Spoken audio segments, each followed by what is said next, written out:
I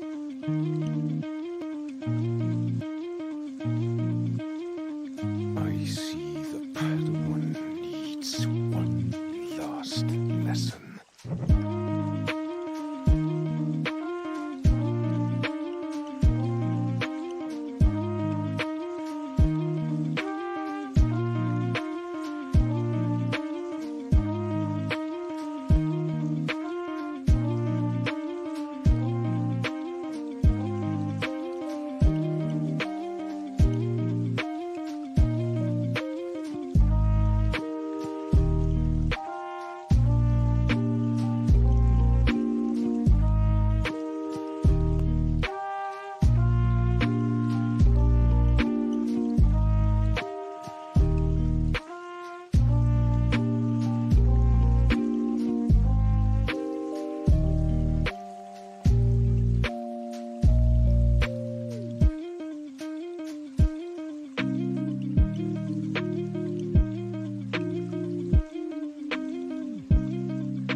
What's going on, everybody? Welcome back to the Hangar Bay. It is X-Wing. As always, we got a very, very special kind of extra podcast tonight.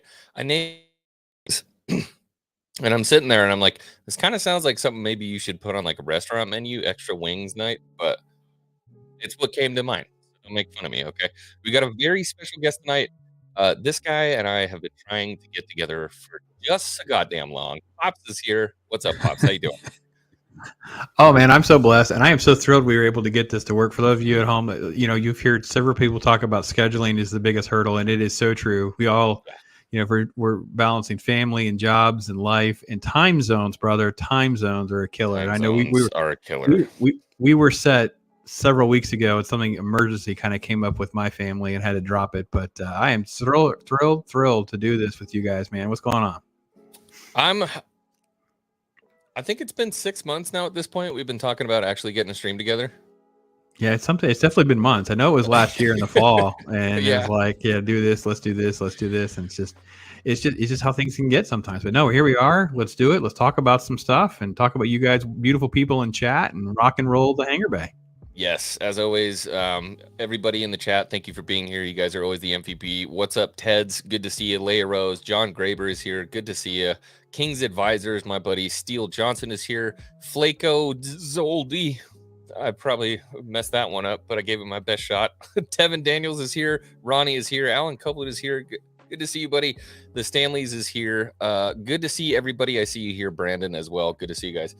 So I wanted to get together with you because I'm a huge fan of your content. I'm not going to lie. I love the way that you sit down and you do these interviews, and it's always about the content. And I feel like that's so rare these days when it comes to pop culture channels, just being able to sit down and talk about the content itself and the fandom itself and have like a decent, well-rounded, sometimes opposing conversation about what's going on in the nerddom right now and kind of how we all perceive it, because it can be different to so many people.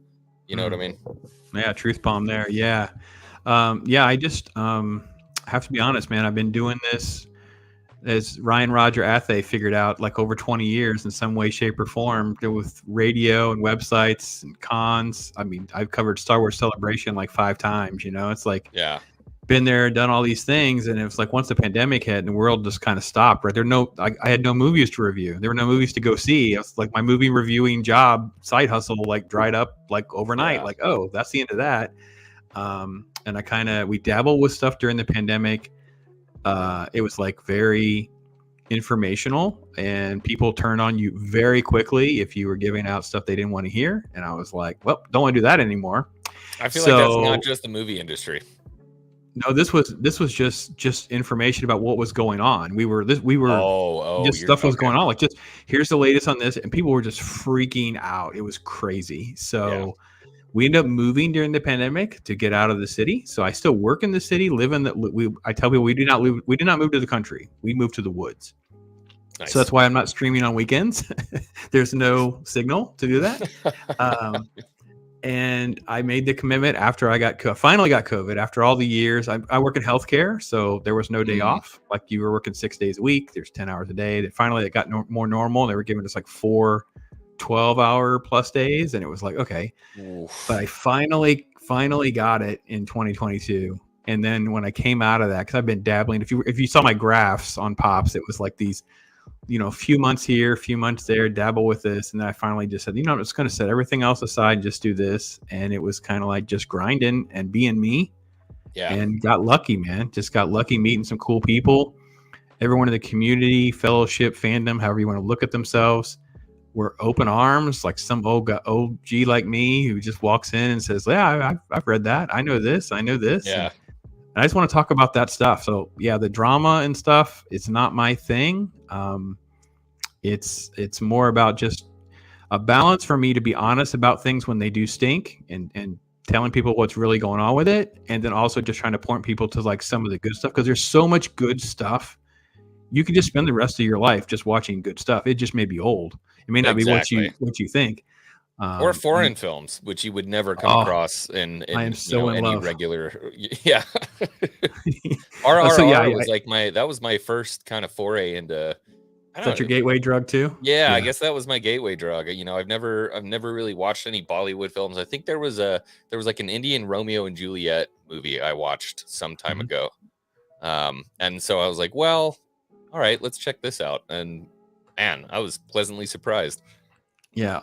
RRR was a gateway drug for most of us. I actually just finished another Indian cinema film today. I have to use that term because Bollywood is not the appropriate term in their country, as I've come to be corrected.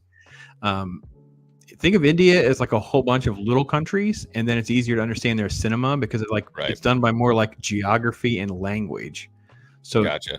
RRR is a Telugu film, so it's the southeast side of their country. And they are definitely anti-Bollywood there. They want more action. They want more like a 90s feel to their films. Okay. They still adhere to more of like a traditional Hollywood where it's more about like treating women right. There's a lot of grace. There's a lot of modesty. But there's also like toxic men and crazy action. And then there's music and dancing. But I think what they're figuring out, and definitely what RR did, was they figured out a way to add it into the story so it makes sense.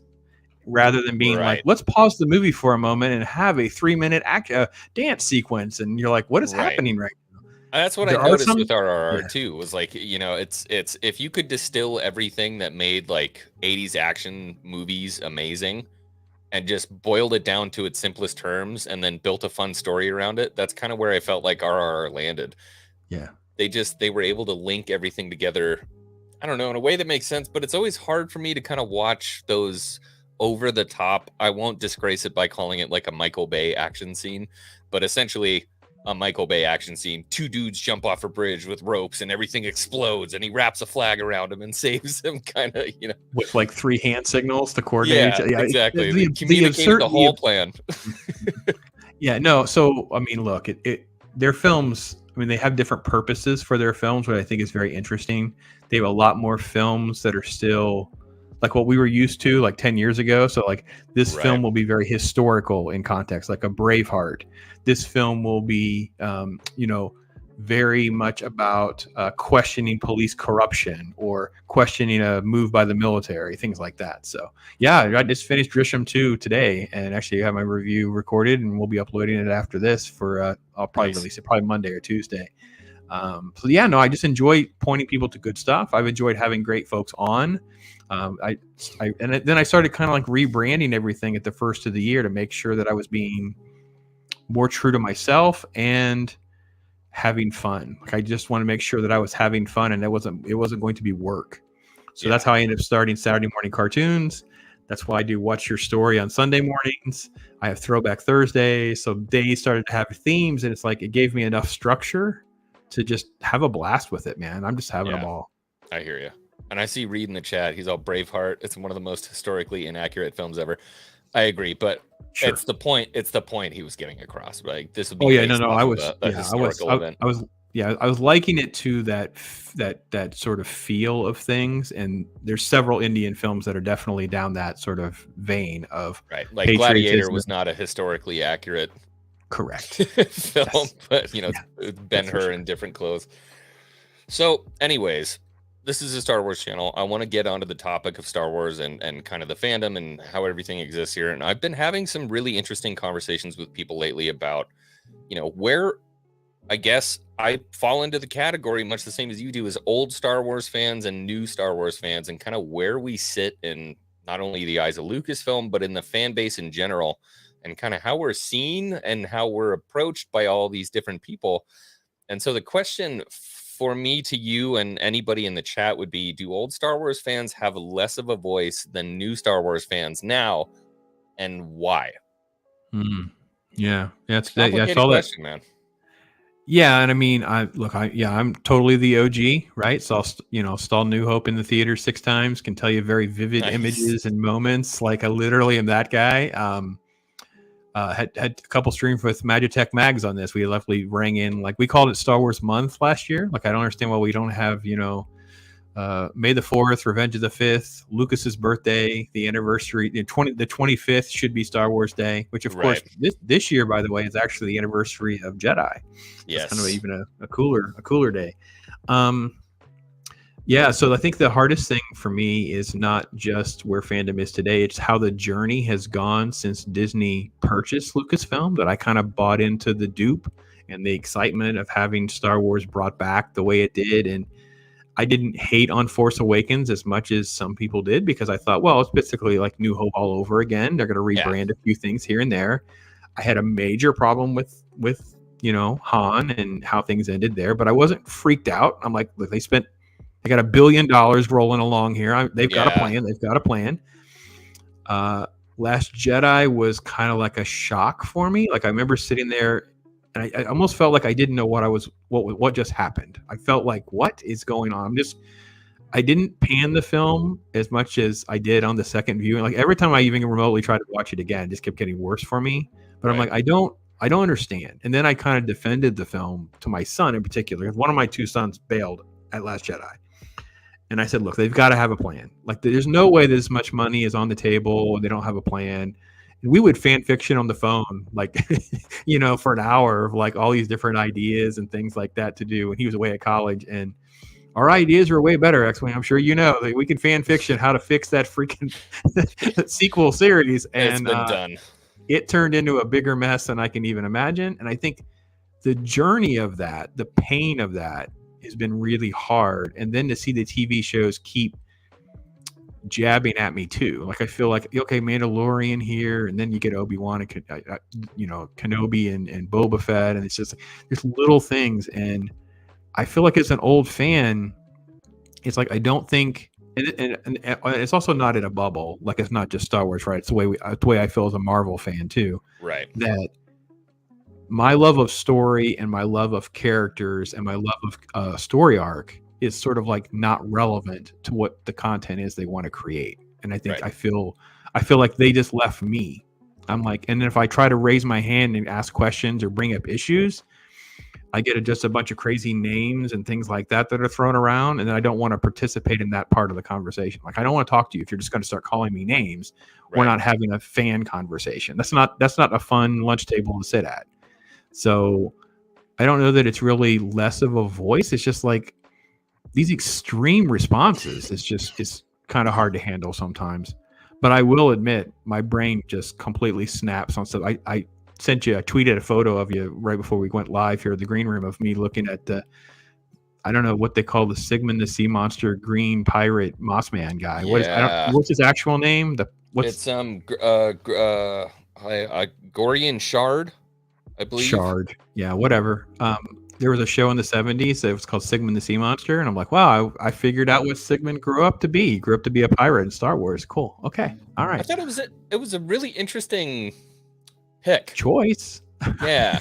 That What? was a very interesting pick for me. And this is something I went over kind of on my stream last night. I don't want to get too, because we're going to get into Mandalorian, but it's something that I definitely brought up in my stream last night was, I think it's very interesting that we had somebody who knew, and I'm talking about George, we had somebody who knew the type of storytelling that you would get in a pirate story, knew the type of storytelling that you would get in a Knight's Tale, so, just the very base hero's journey or anything like that, then could pull aspects of a pirate tale, a Western, a samurai movie, but not make it on the nose and it's like a perfume in your face. It's like, oh, that's what that is. And it seems like to me, a lot of people that are on the Filoni train, they really like his style of storytelling, but I can't help, and I'm not saying that he's not telling a good story, but it seems like he's been very on the nose with things as opposed to kind of layering them underneath and making it a little less conspicuous in his storytelling. You're selling that very kind and nicely. Yeah. Nuance is not part of these people's approach to things. There doesn't seem to be, and there doesn't seem to be like. Again, I don't want to derail because we can get to Mando when we get there, but it's obviously the most newest thing, so it's kind of easy to kind of point to, and it's like it's very clear this was an episode that was full of setting up like a whole bunch of things they'll call back to later on.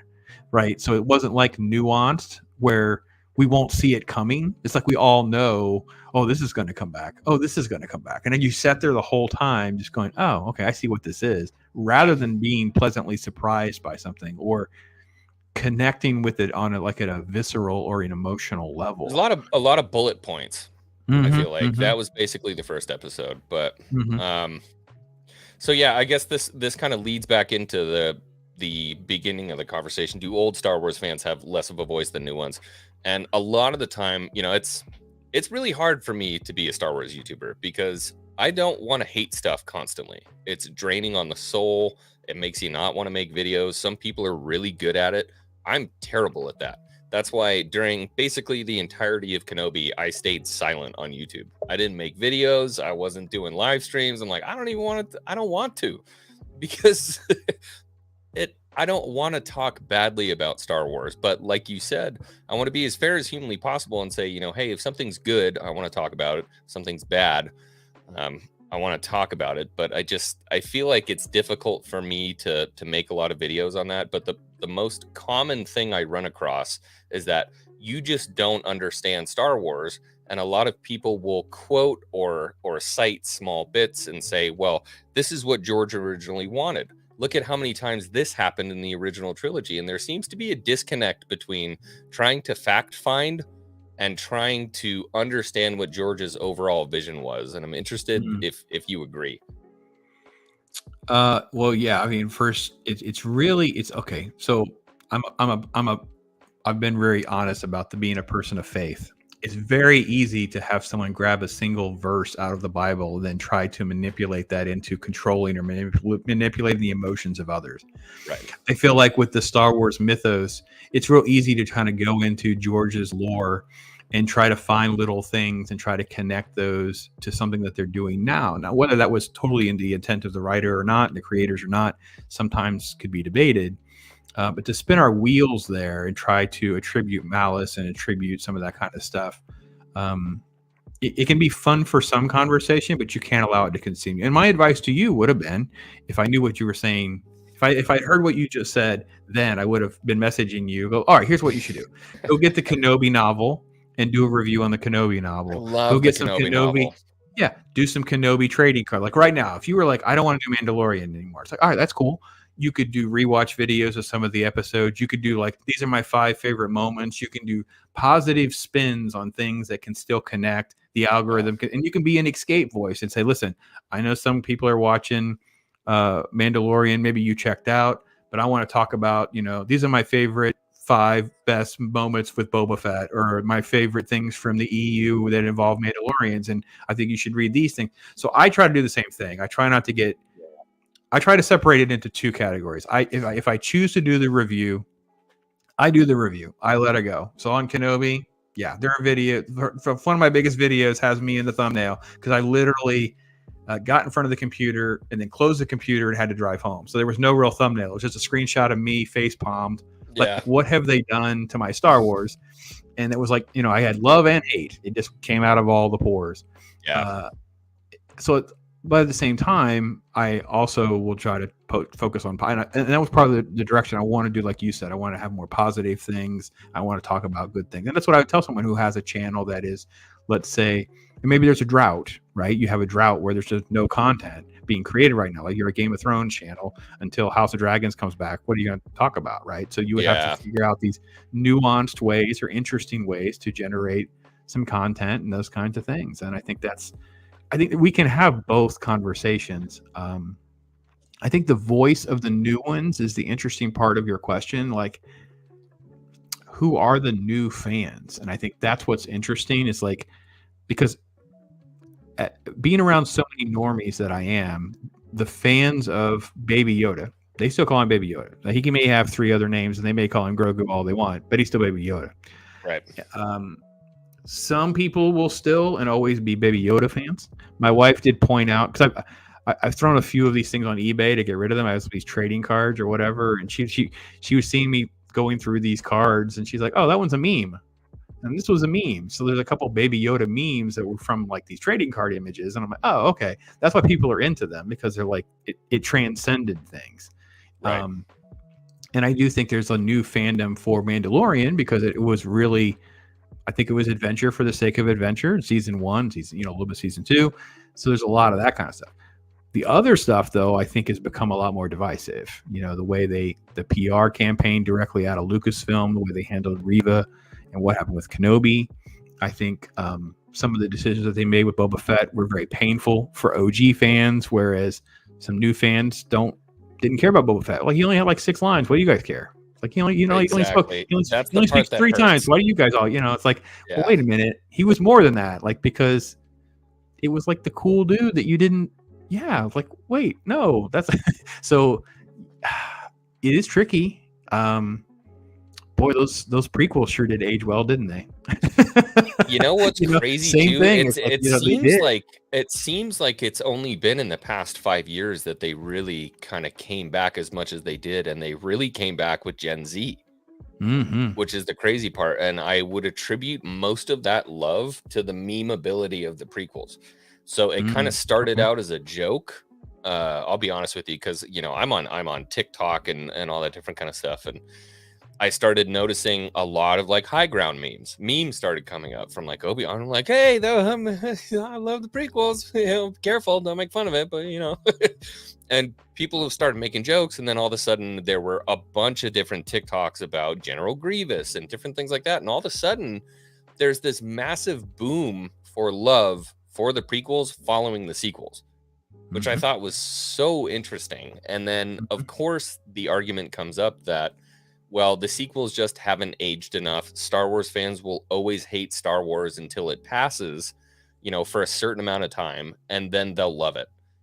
And my argument has always been the difference between the original trilogy and the prequel trilogy was the original trilogy started with lightning in a bottle with Star Wars. And then I think George, and don't lambaste me for saying this, I think George handed Empire off to somebody who was a little bit more capable in terms of actually creating the vision. And then, of course, by the time we get to Return of the Jedi, I think the direction was solidified at that point. It was concrete. We knew where we had to go. And then that was the original trilogy. When it came to the prequels, you had George running amok, doing whatever he wanted to do, and we got inside George's brain. That was his, perfect. That was his Star Wars. And so I love the prequels just for that, because it's imperfect. It's horrible at some points. There's dialogue issues. There's a whole bunch of CG, which you have to do if you're inside George Lucas's brain, because there's nothing practical that can live up to that guy's imagination. So I love the prequels for that. And then, of course, the whole time we have John Williams absolutely slaying it upside down, backwards, and sideways. And then what happens is we get to the sequels, and now it's not George. Not only is it not George in the background giving it to somebody who's more capable, it's the absence of George. And I think that's why I have such a disconnect with it. And when people say the sequels will age well, I disagree completely. Because I don't think there's going to be that understanding and love for George in the sequels. And I'll go a step further and just say with the sequel part, why it won't age well is because of the demise of the three main characters, right? So they were never on screen together. They have, this sort of like insignificant or tragic resolution that doesn't line up with their hero journeys. And it's painful to watch that. It kind of undoes all of Luke's journey and Han's journey, and it's probably one of the most off-putting aspects of the sequels is what the fate is of the three main legacy characters. And I will say, for those of you that are too young and didn't understand with the way the with the way the prequels were, it really become more commonplace for the non-Star Wars nerds to get a good dose of what George was really like. He couldn't really hide who he really was, because like for us that were really into Star Wars and George, and we're reading all the Starlog magazines and every interview and everything this guy did, we kind of understood he's an editor first. He's a tech guy. He could care less about actors. They were a hindrance, right? So the idea that he would CGI scenes together and takes together and stuff like that, which upset the entire film community when they were hearing these things. We were kind of laughing like, well, of course Phantom Menace is a mess. What did you people expect? This guy doesn't understand that. I wanted Wookiees in Return of the Jedi and I couldn't get it, so I made them into Ewoks. You guys just have to live with that. And, people will freak out about Ewoks. I'm like, well, yeah, but you don't know the whole story if you don't know about the Wookiees, because he really wanted Wookiees and it just didn't go that way. So it wasn't like he was like, oh, I'm going to sell these cute little teddy bears and it's a marketing machine. No, that came later. That makes me so mad when people are like, George just made him to sell toys. Like, that's not the original plan. Yep. That's what it turned into. I gotcha. But yeah. So, I think that the thing about aging well will hit the wall because of, like I said, the legacy thing. Now, again, some people don't feel as tied to those legacy characters. So that's maybe true. And we've kind of, you're showing the chat, but we've ignored the chat. Tons of great people out there, by the way. And hail to the Flacids. They're awesome, man. So yeah, to your point, I mean, and this kind of comes into, I guess we can wrap this up on this one. Do old Star Wars fans have less of a voice than the new ones? And, you kind of reference, Mandalorian was just kind of action for action's sake and yada yada. But the bottom line is that's been the most successful. A lot of people pushed back against the sequel trilogy, and yet we wind up with a major investment by Disney to essentially disregard everything that's come before. And this is Star Wars now in the parks. And I'm talking about Galaxy's Edge and everything that exists there. The Millennium Falcon has a square radar dish on it. That's wrong. In my mind, like, that's not the Millennium Falcon. It's not right. And then you talk about the characters that walk around there. They allow Chewie to walk around because he was part of the sequel trilogy. But other than that, the only other things they have, you'll never see Luke walk around. You're not going to see a Jango Fett. You're not going to see a Han Solo walking around. You're not going to see a Princess Leia. And so I just think it's so interesting when you ask the question, do old Star Wars fans have less of a voice than new ones? And you look at the actions of Disney Lucasfilm compared to what I would do and what they would do. And you have statements from higher ups in Disney saying, we don't want to make Tatooine. We're not making a land for 40-year-old Star Wars fans. I would argue that new fans definitely have a larger voice, which is a little upsetting for me because who built your empire for you? Yeah, I mean, obviously, in the grand scheme of who the studio and who the company is listening to, they think that they are somehow marketing and going to get a hold of this younger generation. And I can tell you that no one cares. Being around the normies kids, hearing what they're doing.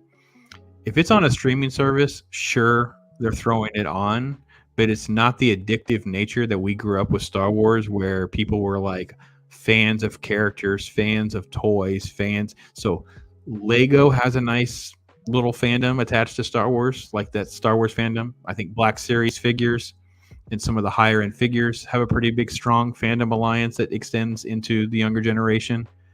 I would say on the female side, I think there is some appeal for Rey. And I think that they, that may not be what most people want to hear, but Rey did connect to girls. I definitely don't hold any of my frustration with Rey against Daisy Ridley or anything like that. It's not for me, but that one did strike a chord. And I don't know. I want to ask you, does Chewie walk around? Because I don't know that Chewie walks around my Galaxy jet. He's there you have to go to the photo shoot area, and he'll be in there to take a photo with him, and R2 is in there sometimes. But I don't know that I've seen Chewie walk around. It's only usually Kylo, troopers, New Order type people. I don't know that I ever have seen Chewie walk around the edge. So yeah, I've been to both, and I think it was both were last year, and he shows up. Like you said, I don't know that he walks around, but he was like in front of the Falcon or just hanging out. Okay. Okay. Yeah. And then interestingly enough, when I went to the one in California, they had the Book of Boba Fett Boba walking around. Oh, carrying his helmet. Sorry. No, he's wearing it. He's wearing it. Sorry, I had to go to. I didn't know if he was taking donations in his helmet, so I just making sure I knew. Oh god, yeah, taking the favors for the church. Oh, So. I feel like this so what we're talking about kind of rolls into, because you were talking about, if it exists on Disney Plus, maybe some people will watch it, but it doesn't really create the psychotic fandom that these movie releases did. So the question would be, can Star Wars survive without movies being on the big screen, or will it die a slow death on Disney Plus? Well, I got to be honest. I kind of want a nice fast from Star Wars movie right now until we figure out what we're going to do. And I actually have some creatives. I need a fast of like what the plan's going to be, and not all these. I don't know. Trust me. Right now, I have sort of a thing about modern cinema that they're not doing a lot of things I like anyway. So anything that involves Disney and Marvel, my biggest take for those of you who have never heard me talk about this is, they are buying the cheapest talent you can possibly imagine. You have people that are failing up, and you have writers that have no experience at all. The Rick and Morty group, while it's great for Rick and Morty, that's wonderful, but they all got all these Marvel gigs, and they're not talented. Did they really? Oh yeah, the creator behind Rick and Morty, Mike Waldron, is the writer for Loki. Okay. I was thinking Justin Roiland. He's in jail, isn't he? Why did they put him in jail? I know it's Justin bad. Roiland? I don't know. Yeah, I don't follow that. We don't have to go into that. I don't really follow that level of the TMZ. But Michael Waldron, the other guy, creator of Loki, he of course got to write Doctor Strange 2, the Multiverse of Madness. The Quantum Mania is by another Rick and Morty writer who's also got the job for the Kang. So it's the same kind of stuff. In Star Wars, we see something very similar, other than Tony Gilroy. He's the only one that I think actually is a talented writer. He worked on Andor. He did the first 3 episodes and the last 2 episodes, which is funny because obviously they fill in the gaps with a lot of filler. I think he comes to the table with a couple outlines and stuff like that, and then they hire his brother. And his brother, right? Yeah, he's his brother are the ones that do most of the good outlining, and then they hire like really plebes to fill in the gaps. So until we change the course and get some more talented writers and some writers that can do some interesting things, I don't have a lot of faith in them doing a feature film again, unless they go dramatically into the future or something like that. I'm kind of over the addiction to, in between stories or prequels and things like that. I really want to see something interesting and dynamic. I think Star Wars needs to figure out kind of like what direction they want to go, and I don't know that Marvel, Disney, Star Wars, whatever they're doing over there, they have an idea kind of what they want to do. I think that's the hardest thing, is like if you don't have a good plan and direction of like what you're trying to accomplish, I wouldn't even know what to say. I think that if you make something good, people will come. I don't want to say, Top Gun Maverick was a film that I said, we don't need this movie. I don't understand who was asking for a sequel to this 86 film. I'm like, okay. and then it turned out to be far superior to the original film. Who knew? So I feel like that should be a big flag for people who are approaching these IPs. And look, Top Gun is no Star Wars. Top Gun is no Marvel. Top Gun is not an existing franchise that people have been, holding on to in the way that those other two are. And look what that did. I am shocked that Paramount didn't figure out a way to rush through some sort of Tom Cruise action figure and line of jets. Like, they are morons for not having a little Tom Cruise and motorcycle and this thing got so big so fast. Yeah. I mean, I don't know about you, but I'd be kind of cool with having like a little Tom Cruise motorcycle.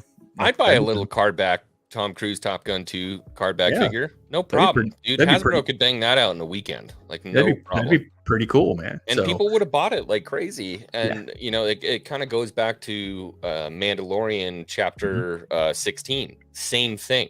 We see Luke back in true Luke form, and the internet loses their mind. Their mind to the point where now Lucasfilm has actually put a B-roll of YouTubers crying watching it. Mm-hmm. If that's not a signal for you to focus on what's important and what works, what do you want me to say?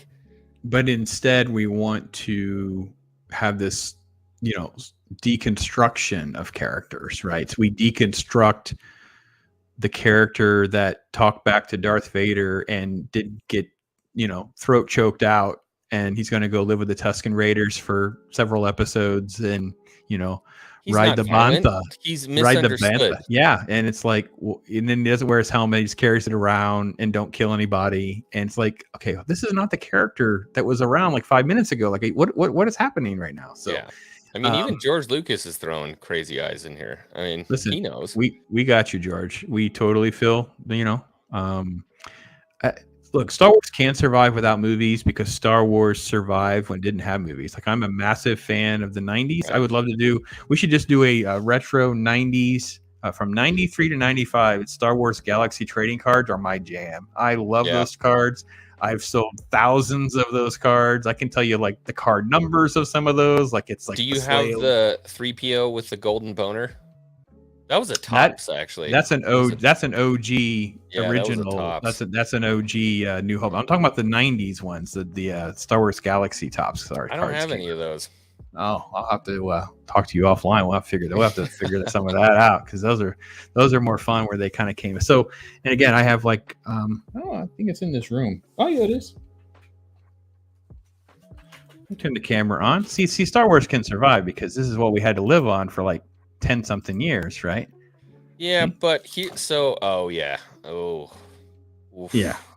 course.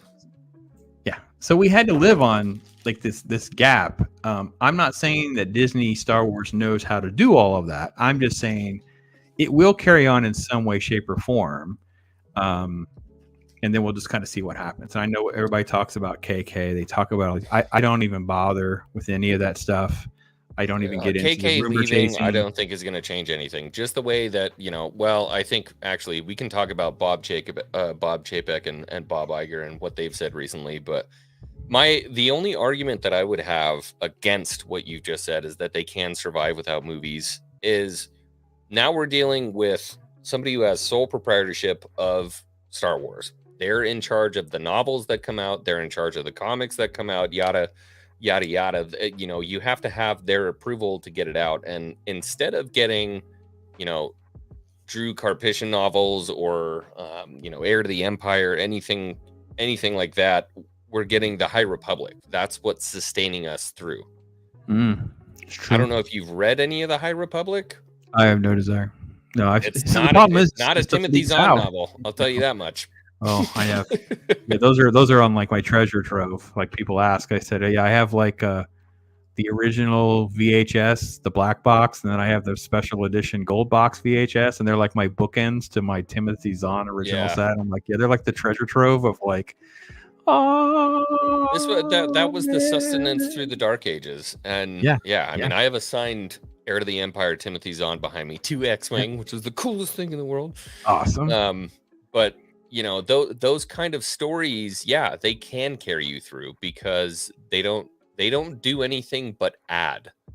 Um, and I feel like the stories that I've read, at least to this point, outside of it, for the most part, seem to detract more than they add, or try to break ground in a direction that people aren't interested in. And that's what I would say more of the legacy of the High Republic is kind of breaking ground in a direction that a lot of people don't agree with.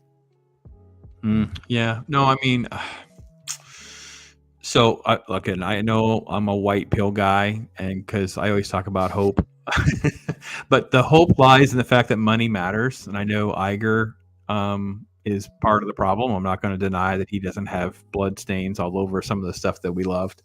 Yeah. But money matters, and eventually, it may take some time. We may have a long suffering. I got it, but money matters, and eventually certain things will break out, and maybe they need to be. Maybe Top Gun Maverick didn't work because it's not their studio, and maybe Spider-Man didn't work because it's not their studio. But when something does break through and they become the rock star in the company, that writer, that director, they're the one. Oh my gosh, they're the ones that figured it out. Because it's not going to be Avatar. It's not James Cameron. They're not going to work with James Cameron. He's way too high maintenance. There'll be somebody, and I think when certain things work, a comic book, a novel, someone pitches the right thing, and you may be right. It's like, because I agree with you. Dave Filoni's not going to be the solution. First off, by the way, Favreau is not even hiding the fact that his fingerprints are all over these scripts for Mando. I was shocked. Usually they farm out a couple here and there. The filler. No, he's taking the onus on it. Yeah, he is going to. What I thought was interesting is that he's not really taking the onus on Book of Boba Fett. No. There's a lot of finger point over Book of Boba Fett in there. Yeah. Poor Robert Rodriguez, boy. I don't know what happened Bobby to him. Rod. He walked in like a preschooler into a room. He's like, "What? I have a playground? Let's go!" And at the end of it, he walked out bloodied, battered, and in worse shape than he walked in. It's a freaking joke. That's what it was. So yeah. So it was kind of interesting, actually. There's somebody in the chat who's kind of the reason, the antithesis of the question, do older fans, I don't want to go back too far, but do older fans have less of a voice than new ones? And I saw a lot of people in chat are just basically saying, we're the ones with the money. We're the ones who were spending the money. Why are they not listening to the ones who were spending the money? And I guess, when it really comes down to it, if you want to look at where something is successful, follow the money. And I'm not Valiant Renegade, I can't provide, tax receipts for Disney or anything like that, but do you feel like Disney Star Wars is as financially successful as the original 6 were? Ooh. So, adjusted for inflation, absolutely not, right? So, like, proportionally, there's not even a comparison, right? I mean, literally, the action figure and merchandise boon is entirely attributed to what Lucas did. He said, he got the merchandising rights. He somehow got all these action figures. It took a year. Like, we didn't get toys in 77. Our toys didn't arrive for a long time. You got a mail-in card. I can show you. I have a box of them on the floor. Actually, I showed them off on some other person's stream. I have my original Star Wars figures down here. Nice. So absolutely not in that regard. However, I think the real answer to your question about merch is because, and I did a little stream on this, so I took a lot of heat for it because it turned into a big mess. That's when I discovered I had a computer problem because the audio went bonkers on me. Because even the conservative site and the person I was kind of mocking bought into the lie. Toy sales was booming, toy sales, and it had these billions of dollars on toys and whatever. And I'm like, they're trying to attribute it all wrong. And I think that they don't have sequels merch. Just toys in general. Like, it was very broad figures, and I think they have their finger. They kind of have it misguided. I don't think they understand who collectors are, who's buying for their kid. So, for instance, they just produce a line of toys. All they get is like the bottom line number. They don't pay attention to the fact that, all of the Rose Tika toys end up at an Ollie's. They don't care. Like, you know what I mean? It's just, It's just like, okay, that's where they all is. So I just think they care. They don't like they do. Didn't they roll out Reva's lightsaber and no one wanted it? Like, it didn't. It just. I did a video on that. The HasLab fail. Yes. To be fair, they failed on the Rancor as well. Right. So Not there are quite as certain badly, things. but So there are certain things, and I will say that what needs to happen, and I've said this all along, definitely what needs to happen on the like the Warner Brothers side of things in their company is some of the stuff just needs to be licensed out. The sooner that Disney needs to understand they don't need to put their own money on the line, then they can allow for people that are passionate about it and let give I don't know. Todd McFarlane's an easy target, so we'll throw Todd under the bus and say, yeah, Todd's going to take this and it's his responsibility. They're just going to take this little cut over here for a licensing fee. Same thing with like a Zahn series or something like that. They can license things out, because right now the direction in the company is just like you said, it's just not there. I don't know. I will admit this. The worst thing about Star Wars right now is I'm battling more of the feeling of the apathy part. Like I'm struggling with the idea. Like I did not, like you. I didn't have to stay up to wait for Mando to premiere. I can take a nap and get up. But it didn't win me over enough that I want to do it again. Like I'm not going to say I'm not going to review it. It's just like I'm not fully committed to my Wednesday morning 4 a.m. video that will be that's kind of where I was at. I looked at the runtime. I saw 35 minutes, and I said, I don't think this warrants me staying up until midnight. And I'm blessed because I'm West Coast. I'm like, midnight's nothing, but for a lot of people, it's 3 a.m. and you're gonna stay up until 3 a.m. and watch a 35-minute episode. Where does that leave you at the end of it? You're like, well. And it's funny, a lot of YouTubers that I thought would be kind of negative on the situation have been a lot more positive than I thought they were going to be. And it seems like anytime these series come out, when we get the season release or we're 3 episodes in, I'm always on the other side of the fence, and then halfway through the season it flips. So I'm always on the wrong side. I don't know that you're on the wrong side. I mean, everybody. You should just be able to talk about your feelings about what you like and don't like, and as long as you don't, So for me, I usually get up at 4 o'clock anyway, so I'm not totally opposed to being up and doing it. It's just like that Wednesday's comic book day, right? So all my content on my site, on my channel, is usually comic books that day. So it's like, okay, I'm going to get up at 4 a.m, squeeze in this Mandalorian review, and not really have a place to put it. You're gonna have to start winning me over to make me do that. Otherwise, it can just come out on Friday. Like I don't need to rush my way along. And partly also too, because I think during Kenobi it started, and during Andor it definitely happened. There is just significantly less people interested, and you can see it in your numbers. You can see it in the responses, the views. You can just see interaction, and it's just apathy is a worse death nail than hate. In some ways, like people can debate hate and debate positives and negatives, but when people just become apathetic, like I don't really care, I'll wait till it ends and then I'll watch it. That was not what people behind Andor would want to have heard, and that's what I heard them saying. Like people were just. Do you attribute? And I'm not going to call Andor a fail by any stretch of the imagination, but I mean the general disregard for Andor. Do you attribute it to that? It's a lack of action to me. It literally, like, you can't drop episodes 1, 2, and 3, have nothing happen until episode 3, and then do 4, 5, and 6 the same way and expect people to be really enthralled with your show. It just, I know Flaccid was here. They got, those guys love that show. It's like, that's just not enough for a normie. They all checked out and went, yeah, when it's done, I'll binge it. I've seen a little bit. It's pretty slow, whatever. It's not hate. It's just like, whatever. I just don't care.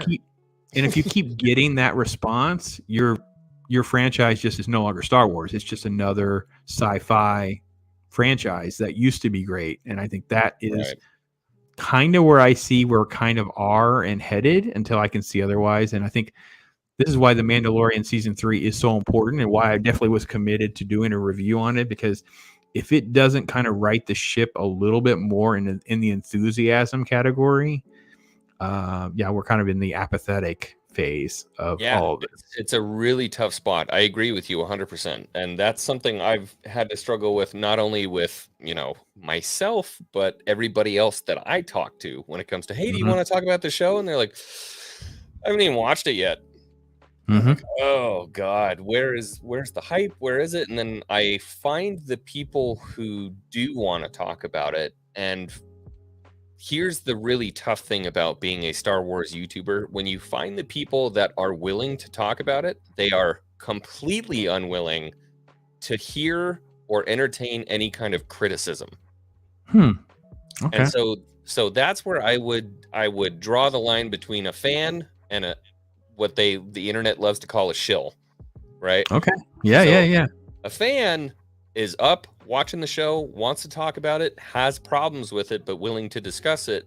And then there's the other side who's, a fan up, willing to watch it, will not discuss any kind of criticism, and then is immediately, if you bring it up to them, you're met with backlash along, and you know how the internet is. Anything in the spectrum of whatever you want to call it, phobes, yada yada yada, all the different things that you can call a person. Slinging slurs, baby. Slinging slurs. Slinging slurs. It's the craziest freaking thing I've ever seen in my life over a sci-fi show. It's like, what's wrong with you people? It's a freaking sci-fi show. And I mean, name something. I want to bring up, an issue that I have with Reva. I'm like, I don't think the actress is very good. Well, there you go. Sling one. Like, I don't really like her arc. I don't feel like it makes sense from the start to the finish. Go ahead, list it on the spectrum, whatever you want to call it. Yeah, there was no easy way to discuss the criticisms of Kenobi, because I said before I get to Reba, because she's like my fourth problem with this show, and I was going through like these different things that I would say before I even got to the Reba. Yep. And I literally kid you not, man. I wish there was a picture of my face, because I showed my wife, who started laughing out loud. This person came back and says, "Well, clearly you're just not a Star Wars fan." Yeah. And I just started laughing, and my wife was like, "What on earth is happening to your chat where people are like, you bleed the stuff, your room, your everything I own, like it's insane." And it's like, I said the world is broken. That is your boilerplate, either new fan or no, that's like your boilerplate new fan. The hubris to be able to like. You don't want me to spin my camera around my room and then tell me that I'm not a Star Wars fan. Yeah, it's a little crazy. It's a little insane. Yeah, and then they have two Funko Pops, and they're like, "I'm a Star Wars fan." And a shirt from Kohl's. Get introduced, like, man, I saw Clone Wars, and then I saw the sequel trilogy. I'm like, shh, I'm not a rude person, but shut up. Mm-hmm. Yeah. And then they're like, gatekeeper. Yeah. So, the thing is too is, and again, been a reviewer for a really long time. Yeah. I've been in the room with the reviewers that are shills. Like, it's really strange to see them and know them and get to have conversations where you're looking at a crazy person and you're just trying to be polite. Like, I remember my son, we went and saw, sometimes they get their schedules all kind of wacky.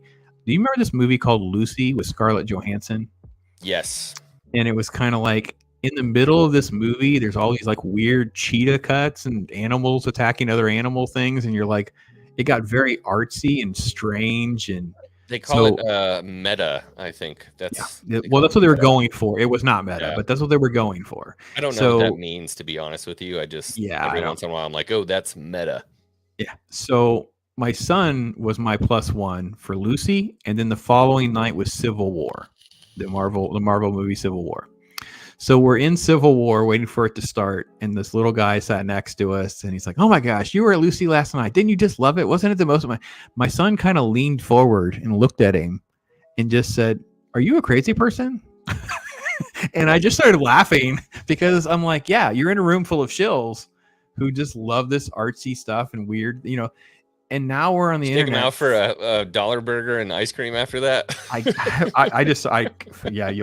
always ate well. There's always restaurants nearby, and you just feel like you're in a internet pool of people who are just so strangely disconnected from reality. They create their own little echo chambers, and this is what they want to hear. And there's bubbles inside of bubbles. That's the craziest thing that I've learned inside the fandom, and that was the hardest thing for me to learn, because I'm not somebody who's ever been in the public eye in my entire life, ever. And then being exposed to this many different people and seeing how they really do seclude themselves in ways where you can where you can present a truth to them, a factual truth. And they're like, no, Yeah. You're unable to think. You've turned off your ability to critically think. That's scary to me. So I will say I had a healthy moment of hope on Friday or last week, and it wasn't Friday, because I had a person who saw Quantum Mania, which is the new Ant-Man movie, and that's the one that broke his bubble. It broke him. He's like, saw how bad it was. It finally clicked. He saw some of the story problems, and he admitted, maybe I was being a little too generous with the previous films because of the pandemic. He had his Matrix moment. It just broke. Yeah, he got the red pill. He just broke. Like, holy crap, the world I knew is not what. Now, I'm not saying he's on my channel and he's blowing up like, you were right, Pops, and you saw. Yeah, I'm like, all right, well, you'll come there. You'll get there. Because I wasn't mean. I'm not a cruel guy. I'm not a cussing guy. Daryl, the derelict, baby. All right. Hell, fight for the users. And I think that's just, you just kind of keep plugging along. Be honest about what you see. I will say that the biggest thing with Mando, the premiere, was it was just very vanilla and bland with just all sorts of weird decisions. Like, I don't know about anybody else. If you guys are editing gurus out there, please send me a super cut of Betty White from Lake Placid and that scene in the opening versus my God, please give me a Lake Placid supercut with that. And then a Sigmund the sea monster grows up to be pirate Mossman. I don't even know what was happening there. So other than those two brain-breaking things, it was just an okay episode where they're setting up a whole bunch of crap that will happen later. It's like, okay, it's fine. That's serviceable. Kind of where I was at. That's where I left serviceable. It. Yeah. And it's so hard with the way YouTube is to like sit down and make a review on that, because how do you talk about how something's okay for 8 minutes?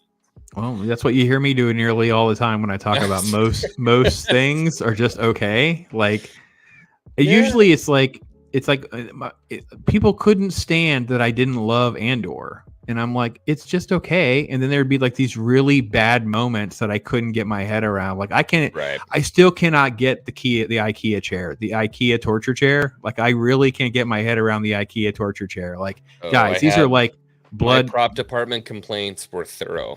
Andor. My gosh, I could not believe. I mean, I understood some of them. I got it. They're bad. They're really bad. Yeah. But the IKEA prop chair with the little blood pressure cuff things and just like, what is happening right now? Walgreens blood pressure. Oh, it's bad.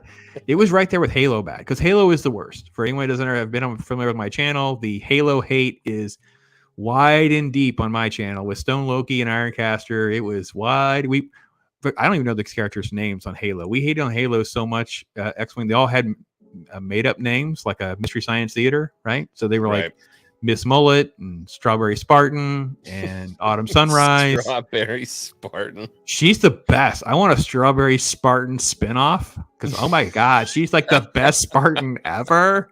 Because when she got her consciousness, her first decision was to make this nice, pretty pink strawberry stripe in her hair. We're gonna do our hair. My God, we're doing our hair. Oh, she's amazing. Life learning nothing but combat, and the first thing I do, I'm an individual. Yeah. Don't get me started on that. But anybody who's familiar with my channel knows I've had issues. I had issues with the boots. I had issues with the guns. I had issues. There was a lot of stuff that I had issues with on the prop department. But to your point, I mean, I think 3PO refers it as the greatest Star Wars show nobody ever watched. And I don't feel like I like that assessment, because I don't think it was the greatest Star Wars show that nobody watched. I think it was a fairly decent Star Wars show that people didn't watch because they were uninterested. Andor? Is that what we're talking about? Okay. I felt like it is, what was it, 9 episodes? It was 9, right? I think it was 9. I don't even remember. It should have been 6. Like 1, 2, and 3 should have been 2 episodes. 4, 5, and 6 should have been 2 episodes. Like, it's like, take each piece and just tighten up the writing, but they fluff them out on purpose. And I think that's the problem with some of these shows. And these, it's like, you can't say this episode was just generic and filler. Like, there really are filler episodes, guys. They really sell these things. Like, Wednesday was sold to Netflix, and I promise you it was probably a 7 script, maybe an 8 episode scripts, and they basically made them have another one, and that's why we have episode 5, which is about Morticia and Gomez, and it doesn't even fit. Like, it just completely could be deleted with a couple conversations, and there are filler episodes. We get that. So Andor had some of that, And I don't think it made the show terrible. It just made it pretty bland. And that got a lot of normies to shut it off. And if Mando has a lot of that, people will do the same thing. Streaming spoiled people too. They're like, they got stuff to do. You know, I got to be honest. I would recommend Mayor of Kingstown and Tulsa King way over all of this other stuff. If you're not watching those shows are freaking great. You're going to want more. You're going to want to consume the next episode. Yeah. So, you know, there's plenty for people to watch. Well, I mean, the big thing, anybody who knows, you create an episode, you create some kind of a tumultuous event, and then you create the hook to bring it back on the next one. I felt like on this first one, there was a lot of exposition to bring people up, maybe who didn't watch Book of Boba Fett. Mm-hmm. There was a lot of explaining as to why is Din Djarin doing what he's doing. Well, let's revisit that, you know, which is a little annoying because it's like, why are we restating something that we've already talked about very clearly in another episode? Well, it's exposition to get people up to speed on what's going on. And then beyond that, this is something I made a video on. I don't know if you saw it, Pops, but I find it very interesting, the choice of language that they're using in Mandalorian. Mm-hmm. So landed gentry, apostate, which, and you know, I got lambasted for this. Apostate is being used correctly. I think it's being That's used true. correctly. Obviously, you know, everything fits perfectly. What I found odd was the use of it. Landed gentry, apostate. It's like they're using these really old terms. I don't know if it's to try to like make it seem spacey, but it doesn't for me because it just seems like old English. They're using like old English words to try to bring some kind of a, I don't know, like highfalutin. This was another one. Legitimately, the pirate got the pirates were in yarn and said avast. Like the pirate. Okay, so the pirate stuff. So the pirate stuff was actually cringy bad. The other stuff, I can see Favreau thinking that he's being clever. Like I can see him trying to be more old English, more. I can see him being like that for the other stuff, but the pirate stuff was way too on the nose. Like it got cringy bad. Like I don't know how that got through. That was weird. And the little. You guys know it all. You guys are way deeper into like. If I didn't have subtitles on, I wouldn't even know what half these people's names are. So, for the little tiny creatures that were kind of working on IG-11, what the freaking, I don't know what they're called. The little guys, Azalans or the Azalans are just like these generic inserted things, like stuff like that is Baba kind of Frick. the weird. Yeah, okay, that's it, Baba Fricks. So the little Baba Fricks, it's like. They just don't work for me, and I kind of check out in a moment. Like I'm like, yeah, all right, yeah, okay. All right, so I want to get so this is it though. This is it. It's like the armorer walking up and saying, "The way is a rudimentary way of life, dear. yeah, You could be landed gentry." Like what? yeah, well, dialogue is really a hard thing for these people. Like Long line of contention in Star Wars when it comes to dialogue. Yeah. And most modern writing is like this. Like, you know, I like David Mamet. He's like a famous writer and creator, and he's joked about these rooms are full of a bunch of Karens and Jasons.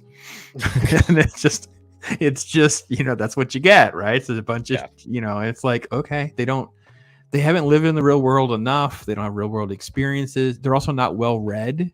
Right, so they haven't read things, and they just kind of go and Google something and Wikipedia something. Next thing you know, they think these things works. And man, like, what would a landowner be called? Landed gentry. Okay, put that in. Like, no. And I can see Favreau doing some of that, but the pirate stuff is the one that I can't let him get off on a hook. I'm like, all right, you're gonna have to atone for this one. I don't know how you can get past like Avast and stuff. And literally. Like the props department at the Pirates of the Caribbean 5 was sold off to the show for those guys. It was a little too cliche silly for me. It wasn't on the nose. They took a sledgehammer to the front of your face. They're like, they're pirates. We're like, we get it. They're like, no, they're pirates. Oh, sorry, wrong movie. Captain, they're going off. Whoa, fire up the broadsides. Like, Jesus Christmas. Yes. Too much. So can we drift into a hate question that I have though? Because I don't I'm not saying I have the answer and it's like a hate thing. It's just like they have to kind of get to this point for me, and I don't know what to do, and I don't have who else to discuss this with. So I'll bring it to the table here for you in this wonderful chat. Sure. So the entire premise of what we did with the Boba Fett insertion, right? Because the first episode that was the Mandalorian episode and Boba Fett was the best episode of the entire season. Yep. And then the other half episode, which was about Mando, which is basically like he's going to take his helmet off and forego his religion. And then he's going to melt down his staff to make this little chainmail for Grogu and force Grogu. Dude. Yes, he's going to force Grogu to abandon his religion. So now we're going to pick up the adventure. And I don't know what we're doing because his first decision is I got to figure out how to get back into my religion. I got to atone for my sin by removing my helmet, by dragging around. Grogu is no longer like a child. He's like a purse puppy. Like, why are we taking this thing around? Like, why did you give up everything for this creature that doesn't have a purpose? It can barely get around. I don't understand the inconsistencies with its ability to walk. And I mean, in Luke had this thing flipping around doing jumping jacks and stuff, man, and now it acts like it can't do anything. So we need to have a plan of what is in Din Djarin's head, is what his motivation is. Is he trying to atone for his religion? Why does he still have Grogu? Is he a dad now? Like his motivation is very confusing because his actions don't line up with what's going on. Like things don't make sense. And I think this is the biggest problem I have with season 3 is they're gonna have to figure that out. Episode 1 did not even, they made it more complicated. So he's gonna go. So what is Din's like? What's the point of all motivation here? Yeah, he can't be a bounty hunter anymore. There's no freaking room on the ship. So I guess he could go around and collect heads. He could go and collect a head for a bounty. Yeah. He's got the purse puppy, Baby Yoda thing going on. He wants to get back into his religion. He's wanting to get IG-11 back on its feet to join him on that journey for some reason. It's like there's a whole bunch of like crazy behavioral things, and it's like there's no real clear. They just have him as the stoic bounty hunter persona, but that's not going to work if you have all these other dynamics that go well beyond that and make him more deep than that. Yeah, at this point, I don't think we know what Din wants. We don't really have any idea what his end goal is, because there's all these things thrust upon him, and we've never really seen like what he wants. It's never been made clear. Like, does he just want to settle down and live a life with Grogu? Like, maybe. I guess that's fair. If that's his end game, then why is he going back to be a Mandalorian and wants to fill the creed? But also, he seems to be pushing away this inevitability of him basically becoming the leader of the Mandalorian clans because he's got the Darksaber. You know, Bo-Katan's telling him he needs to unite the clans and then go, run off. And to your point, yeah, it doesn't really make a lot of sense. Not to say that they can't, elaborate on that, but yeah, his motivations at this point are unclear. Right, like I'm saying, I flying by the seat of his pants. I'm just putting the pinning it up on the wall to go. We really need to define what the heck is going on with our main character. Like, I've got this kid now. Yeah, but you don't want to settle down on Carl Weathers' planet and be the marshal. Okay, I want to get back in my religion. So you're right, Maria. Din doesn't know what he wants either, but the problem is the writers have to figure out for him what he wants and let the audience in on it. Him not knowing is okay if we know more, but we've got to learn a little bit more too. So yeah. Anyway, cool. This chat is on fire. I love you guys. This is freaking great, man. I can't even keep up with all the stuff they're throwing out there, man. Oh yeah, chat's always MVP here, man. These guys are awesome. Sundowner says Din still doesn't know who he is. He's searching but hasn't found his identity yet. Yeah, I mean, that's kind of where I'm at. I'm trying not to judge this too harshly, especially the first episode. But I mean, to your point, yeah, they stuck a bunch of hooks in, but they didn't really emotionally try to grab me with anything or give me any reason to. So obviously, the kid that almost gets eaten by Lake Placid Gator is very clearly Paz Vizsla's kid. There's no reason why they would have cut to Paz Vizsla standing proudly and then gone back to the kid and then have him jump in front of the gator for no reason. Mm-hmm. I think that might have been a clever way to throw in a very expensive CG large animal. Like they were trying to do the crate dragon thing all over again. I guess. But it was kind of pointless. They killed it immediately. So, okay. I know. I feel like maybe there was some footage from like a failed, like when Meg was big, that Jason Statham movie got big, and there was going to be like an alligator version of that, and they had this extra CGI laying around. They said, "Well, we can just sell Disney this," and they went for it. Mega like, dial, right. the mega dial files. The megalophile. Yeah. Yeah, I was waiting for Betty White. We could have had an OG CG DH Betty White just roll out there without her helmet on and go, you know what? I feed this thing. And then we get the hook with the pirates. Obviously, that's a thing. We get the hook with the IG-11 story. So they're clearly setting up a bunch of different stuff. But I mean, to me, at least as a viewer, it was very apparent what they were doing. And anytime it becomes very clear what writers are doing, it destroys that suspension of belief for me. It's like I'm sitting in the writer's room. It's like, okay, we're explaining everything, and then we'll get to it. Which for a season opener for me, that's like save it for episode 2. Like season 1 or episode 1, you gotta really drag me in. I don't mean to sound like a spoiled little brat Star Wars fan, but that's just how I saw it. I had a whole bunch of people telling me, I guess I'll just watch your reviews or whatever, and I'm like, well, probably on Friday morning, because it's not going to be a get out of bed and rush to get a review up on a Wednesday morning now.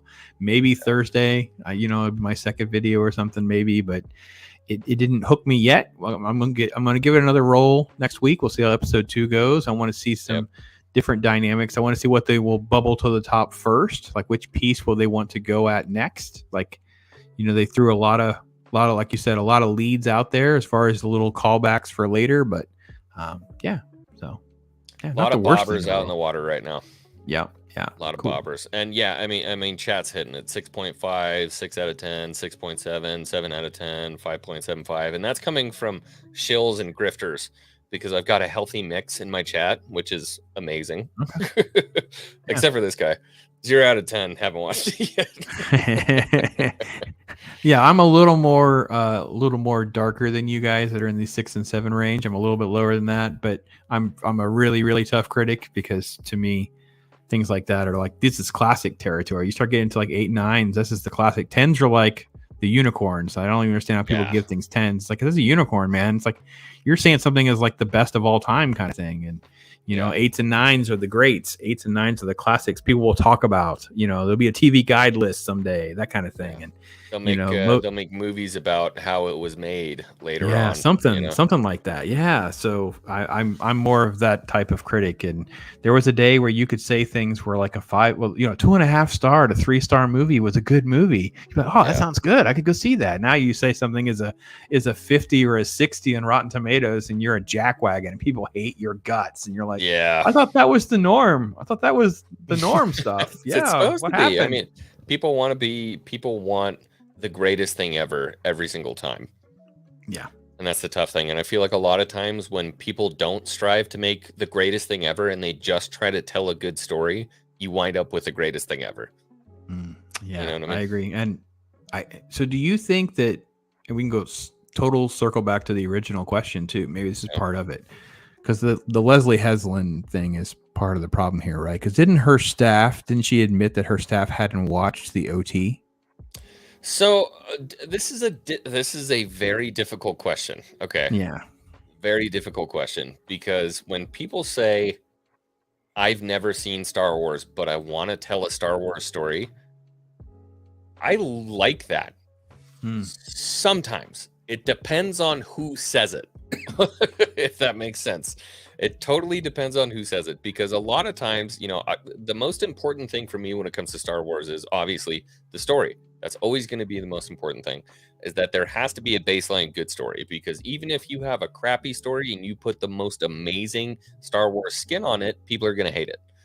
And then sometimes when you tell a really good story and you put a Star Wars skin on it, people don't like it. So the most important thing, the base, the holy trinity, the carrot, the celery, and the onion on anything Star Wars is a good story. So whether you've watched Star Wars or not is completely irrelevant to me, because the story has to exist before Star Wars gets into it. And I think George would agree, because nothing about the story that he wrote had to do with Star Wars when he wrote it. Okay, I mean, I don't really totally disagree exactly. I just think the interview process is. But it depends on the person. What do you want to work for me then? Like, if you've never watched this, you say, I want to tell a good Star Wars story. Well, what does that mean to me? Like, if you don't know what my characters are in my universe is, tell me what your story idea is, and figure it out. It's like to me, it's like, well, okay, I mean, I might be able to get your round peg in my square hole, but you're going to have to figure out how to convince me that makes some sense. And that's where it's important to have people who have watched Star Wars in the room to be able to make the decision on whether or not it's a good idea to move forward. Correct. Right. So there, just to say like, oh, she hired somebody who hasn't seen Star Wars and make a big kerfuffle about it. There's a lot more pieces to the equation. Having said that, the person who's heading off the project, Leslie Headland, puts a major indicator on that particular statement. Leslie Headland hired somebody who's never seen Star Wars. I'm like, well, now that's a problem. Yeah. George Lucas hires somebody who's never seen Star Wars. Not so much of a problem, right? I would think it would be a weird. My response is that's kind of weird. Interesting. What did that person do, or what's their credits, or is he getting, is he getting someone like Robert Rodriguez for some reason hadn't seen Star Wars, but you had his resume and his body of work. And he's going to be tied to doing something with Boba Fett. You'd be like, oh, well, that sounds interesting. I mean, okay, that kind of makes sense. I can see someone who did Westerns, a lot of action. He's got a love for some sort of elements of sci-fi. Okay, this kind of makes sense. So I can see what you're saying there. If you had that kind of person who said, okay, this is what we've done. I can see that. But anyway, so the point of that, all of that was I feel like it goes back to what you said before with this element of who are they catering to?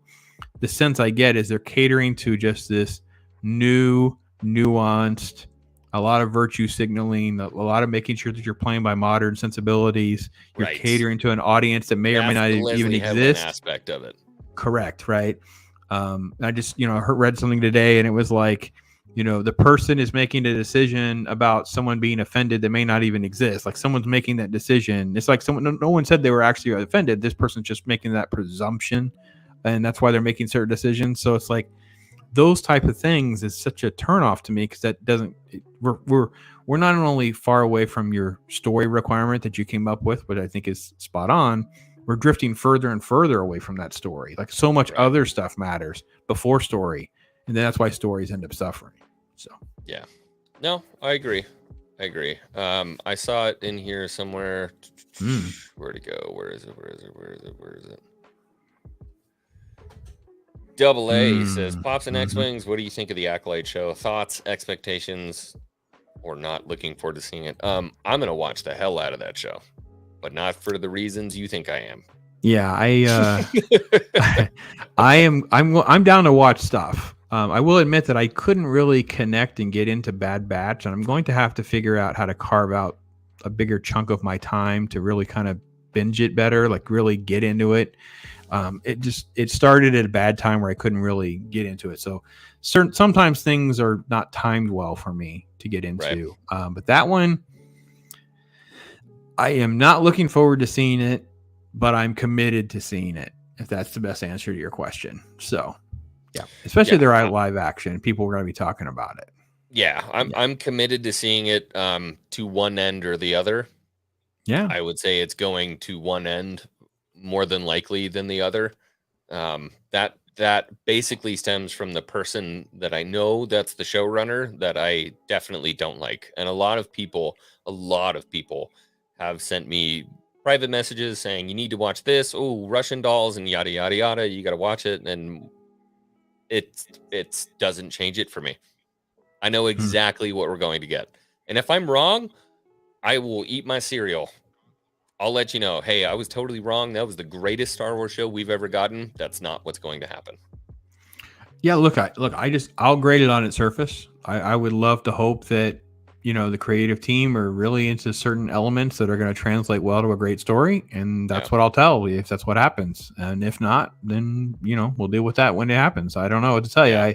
I don't really commit things. I try to commit things, and try to do this, especially with like, because I've done so many Indian cinema reviews, where I try to explain my own sensibilities as well. Like the one I just did, it was like, okay, we're going to take a pause here from it while I discuss why Americans don't get this scene, because this wouldn't happen in our country. We would not have this, Right. you know, you kind of have to have some of those, like, you know, reflections of what your opinion is. And I think I can look at something and go, you know, as a fan of the OT or whatever, maybe this is just me, but I'm not getting this. I'm not getting that. Those kinds of things.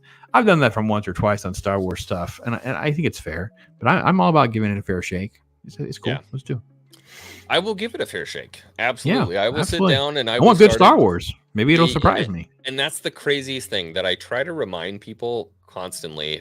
And I've been more than once being accused of nothing but a grifter, which I think is absolutely hilarious. No Star Wars fan wants a bad Star Wars show. Why would you want a bad Star Wars project? It's detrimental to everything that you love. It hurts to watch. There's no reason. I could see some YouTubers that are like, I hope this thing fails because my God, it's going to make me a lot of money. You know what I mean? But that's never been my approach to it. I just have a very strong feeling with the Acolyte that it's going to be that kind of show. And like I said, if I'm wrong, yeah, pour the raisin bran, dude. I'll eat it in front of you. I don't think that's going to be the way it's going to go. Mm-hmm. Yeah, I kind of agree. I you know, sometimes I try not to even read the room. So I'll say this about Acolyte. I've tried to kind of like divorce myself from really getting deep into like the daily news breaks or anything on something like that. If there were any. Yeah, well, I just meant like I'm trying not to. I think I watched the first Mando, like the really short teaser, and that's all I watched, just for the general tone of how they were going to pick things up after Boba Fett. I wanted to see what the feel and the tone was going to be like. And other than that, I really stayed away from like footage and some of the other stuff so I could try to have a more natural response. I very rarely ever watch the next episode teases for a show that I'm into.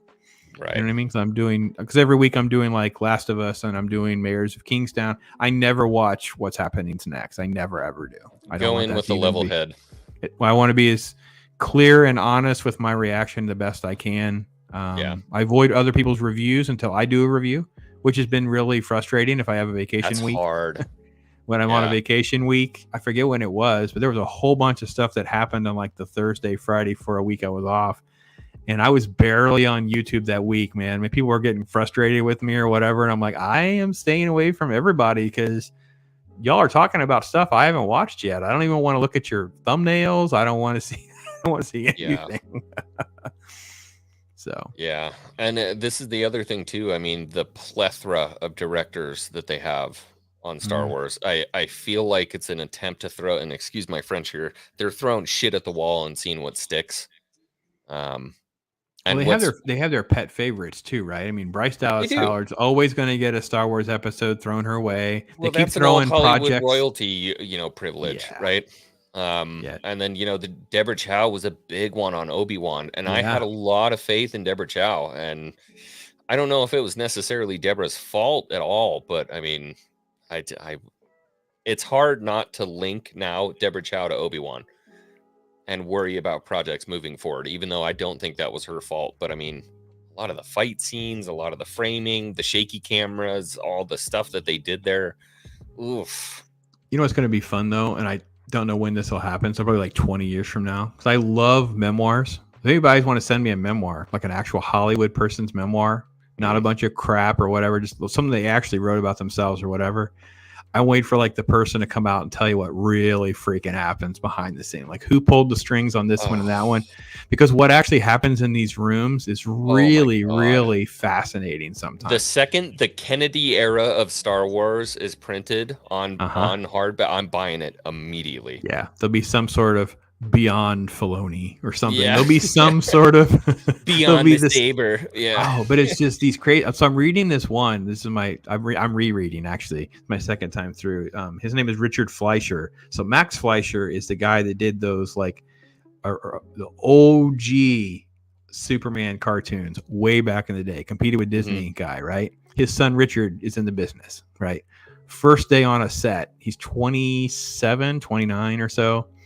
And they're on John Wayne film, and all you hear, his first line of the book is, they're waiting for John Wayne to take a crap because John Wayne wouldn't work till he had his morning constitution. And you're like, what? And it goes through like how he would handle horses, and these were the rules. This is how things would operate, and it was just like the behind the curtain of what was really Hollywood's happening. Nuts, is man. fascinating. Hollywood's absolutely insane. Yeah, and a lot of times, it's so funny because we've kind of seen the death of the idolization of actors. As Twitter has come out and we've gotten closer and closer to the celebrities, we've kind of seen that idolization start to kind of die. And more of these stories are coming out that the glam and the glitz of Hollywood is slowly becoming exposed as more of the kind of swampy, shitty, horrible place you would never want to work. Oh, the first impression I've had, because I've met a ton of people, and people are always like, "Oh my God, you've met so and so." I'm like, listen, it's not as impressive as you think it is. It's just, the first thing is, they're just not bright people. Like most of them are not well read. They don't know what's really going on in the world. Now it's social media, so it's even worse than it used to be. Yep. The second thing is a lot of them are just not what they appear to be. So for instance, I remember when Billy Crystal and Robert De Niro did their tour for Analyze This or Analyze That back at the radio stations, and how small Bobby is. They all call him Bobby, by the way. It's not Robert De Niro. It's like Bobby. Yeah. Bobby is a very short human. And he's just not nearly as intimidating when you're looking at someone who's like 5'6". You're just like, oh, he's just a look little at you, little fella. And I'm not a huge dude, that but it's like, is not so sketchy. Oh, I would love to see Stone Loki like go over and pick him up. Aren't you the cutest little Robert De Niro? Aren't you the cutest little Robert? You're little Bobby. Because it's just, awesome. It's just, so in like Harrison Ford, right? Dude that moved to the ranch, smoking his pot, flying his planes. He got wealthy. He was already 30 something or so, right? So he's like, screw this. I'm going to go out here and do my own freaking thing.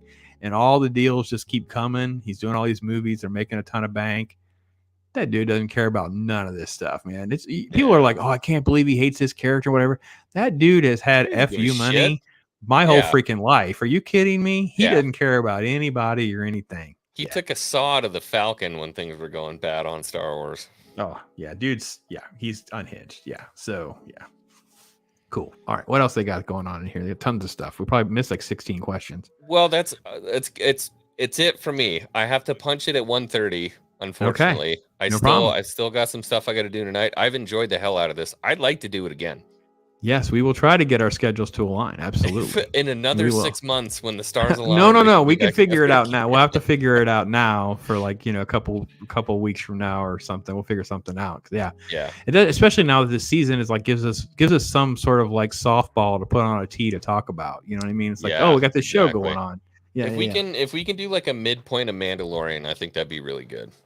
Yeah, that'd be cool. Yeah. And anybody, we got 46 people in here. Anybody who's in the chat, please, if you pop down to the description below, Pop's channel is linked. Head over there, subscribe. I know you guys have enjoyed listening to him. He's got all the content in the world over there. Great interviews with a bunch of different content creators on YouTube talking about this stuff. Exactly the same stuff we've been talking about and all that more. Please get over there and subscribe to the homie. I can't thank you enough for being here tonight. I hope you've enjoyed yourself. Oh, absolutely. And I wish I got to do a rewatch because of the chat, because chat goes by so fast. It's so freaking cool, man. You can't even you guys have like 16 questions and we can't even get to any of those things. But I love that kind of nerd talk. So yeah, please reach out to me. All you gotta do is do the YouTube at Pops. It's super easy to find. So I appreciate YouTube that. At Pops. And brother, always love everything you do. And it's great. Thanks, guys. A lot of people stoked. You got some new subscribers down here in the chat. Thank you, everybody, for being here. Have a wonderful night. I will see you tomorrow for the Star Wars that we love with Drunk 3PO. I'll see you then. Yeah. It's Return of the Jedi. So this is the end of the 6th episode. So this is going to be the big finale. Hope to see you guys there. Everybody have a good night. May the Force be with you always. Perfect.